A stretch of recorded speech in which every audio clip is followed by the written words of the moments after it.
Social and Emotional Learning, Pre-K and Kindergarten, Lesson 3. Self-Talk. Hi friends, and welcome back to episode 3 of SEL TV on the Motivation Station. We're so excited to be back for week 2 of SEL programming for pre-K and kindergarten friends. And I will be joined today by my friend Trace. And last time we met, we talked about gratitude. And I hope you guys have been practicing your gratitude, washing your hands, and thinking about those 3 things you're grateful for. I know I'm grateful to be back with you guys today. And today, our topic is going to be self-talk. But before we get into our SEL lessons, we're always going to start with our mindfulness practice. Now remember, mindfulness is about doing what you can to be in the present moment. And one of the best ways to do that is to slow down and to focus on your breathing. Mindfulness is really great because it helps your brain to focus, to stay in control of your body, and to be able to learn. And I don't know about you guys, but learning from home is different. So sometimes we need a little extra focus to get ready to learn. So let's go ahead and start in seated mountain, crisscross applesauce, sitting up tall like there's a piece of string, holding your head up high. And the breathing we're going to do today is called air balloon breathing. So we're going to do some hot air balloon breathing, and we're going to send those hot air balloons up into the sky. So if you can do this outside or inside, it doesn't matter because we're going to be using our imagination. So for this type of breathing, you're going to start by putting your hands around your mouth like this, and you're going to take a nice slow deep breath in. And when you blow that out, you're going to open your hands like you're filling our hot air balloon.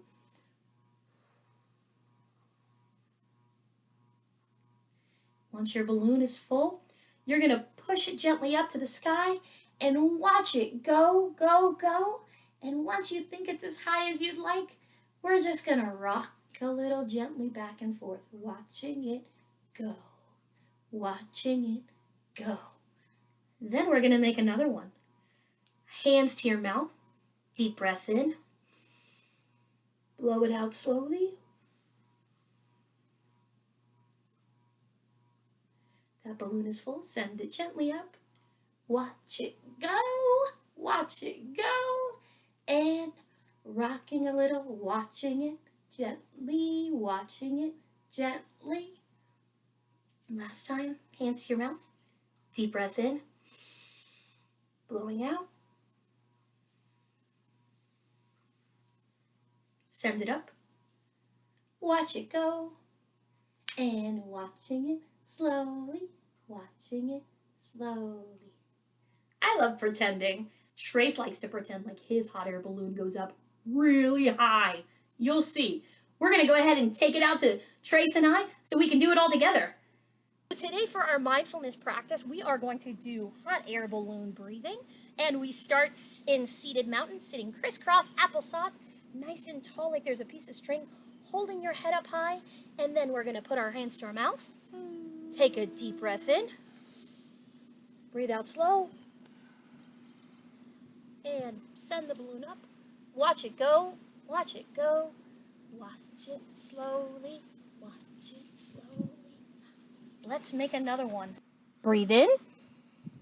Breathe out and blow up that balloon. And then send it up. Watch it go. Watch it slowly. Watch it slowly. Last one. Hands to your mouth. Breathe in. Blow out. Send it up. Watch it go. Watch it slowly. Watch it slowly. Great job. So I told you today we were going to talk about self-talk. But first of all, what is it? Well, self-talk is that little voice inside your head.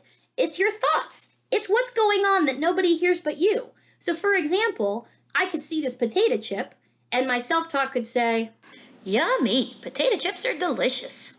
Or I could see this broccoli, and my self-talk could say, "Yuck, I don't want to eat that. That voice inside my head, that's my self-talk. The thing about your self-talk is that it can either make you feel better and help you, or it can sometimes make you feel worse and hurt you. Your self-talk, if it's good, it'll make you feel good. It'll make you feel happy and confident and like you can do hard things. But if your self-talk isn't being very nice to you, it can make you feel really sad and can make you feel like you're not able to do hard things. And the thing about self-talk is that you can take control and you can change your self-talk to make it help you. And I'm going to tell you some tips on how. So the first thing you have to do is pay attention to your self-talk and think, is my self-talk making me feel better? Or is my self-talk making me feel worse? If your self-talk isn't making you feel so good, here are the steps to change it. First, you have to catch it. Noticing that your self-talk isn't making you feel good is the first step towards changing it. Next, you have to control it. If your self-talk isn't making you feel so hot, stop right there. Take a break. If you let that self-talk go on too long, saying mean things to you, it can get worse and it can make you feel worse too. Once you've stopped your self-talk, the next thing you have to do is challenge it. So the first thing you can ask yourself is what I'm saying to myself something I would say to a friend? We should treat ourselves like we would treat our friends. Making sure you're talking to yourself in your self-talk in a kind way is really important. Another thing you can do if you notice your self-talk isn't being very nice is stick to the facts. That means figure out if what your self-talk is telling you is really true. For example, sometimes when I'm really frustrated and I keep trying to do the same thing over and over and I can't seem to get it, I'll think to myself in my self-talk, Christina, you can't do anything right. I would never tell one of my friends that they couldn't do anything right. That's really mean. And when I think about the facts, a lot of the times there's a lot of things that I do right. This one time I'm having a hard time, but my self-talk is saying that I never do anything right, and that's not true. So I need to change my self-talk. I like to remind myself that there are lots of things that I didn't used to be able to do that I can do now. I mean, hey, I have my own TV show. So that brings us to the next step. After I challenge my self-talk and say, you know what? That's not how I would talk to a friend, and that's just not true. Then I'm going to change it. What should I be thinking instead? So if I'm getting really frustrated and my self-talk says, Christina, you never do anything right, how can I change that to be a true statement about what's going on? Well, I could take out the never, because never is a really strong word, and maybe say, this isn't going so well, but I can do hard things, so I'm going to try again later. If I walked up to a friend and my friend said, I can never do anything right, what would I say to them? I might say, I can see that you're frustrated, but I know that you can do lots of great things. That would be a great self-talk statement to replace, Christina, you never do anything right. We have to remember when we're working on our self-talk that we should be kind to ourselves, because when you think that you can't do things, you feel overwhelmed, you feel frustrated, and when you have all those feelings going through your head, it makes it really hard to actually do something. So that's why if we have good self-talk and we treat ourselves kindly, it actually makes our brain better able to do the things we're trying to do. And that's why sometimes when your self-talk isn't so hot, the best thing to do is just take a break. For being in control of your self-talk actually can help you be more successful at doing challenging things. Let's talk to Trace about a time when he had to change his self-talk to be able to learn something new. Trace seems really frustrated. Let's check on his self-talk. I am never going to be able to ride this bike. Let's check on Trace's self-talk. Do you think that self-talk's helping him or hurting him? Trace decided to take a break and ride his scooter till he could get his self-talk under control.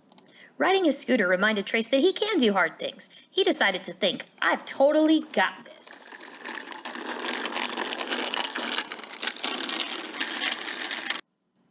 Way to go, Trace. You totally do have this. Great self-talk.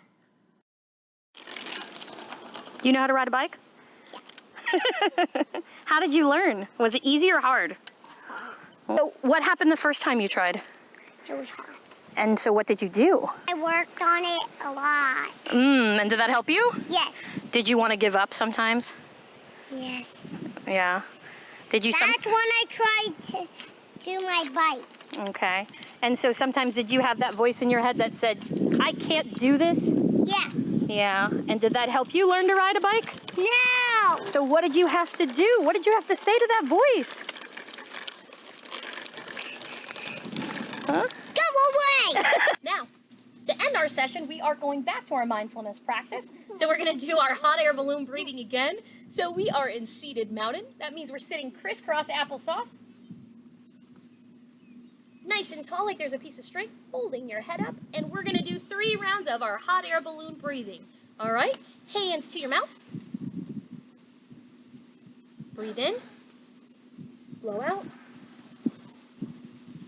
Send it up. Watch it go. Watch it slowly. Watch it slowly. Let's make another one. Hands to your mouth. Breathe in. Blow it out. Send it up. That's a big one. Send it up. Watch it go. Watch it slowly. Watch it slowly. Last one. Let's make our last hot air balloon really strong so it flies really high. Ready? Hands to your mouth. Breathe in. Blow it out. Send it up. Watch it go. Watch it slowly. Watch it slowly. Let's say bye to our hot air balloons. And let's say bye to our friends. Bye, guys. Bye, We'll bye. see you next time. You're looking at my hair balloon.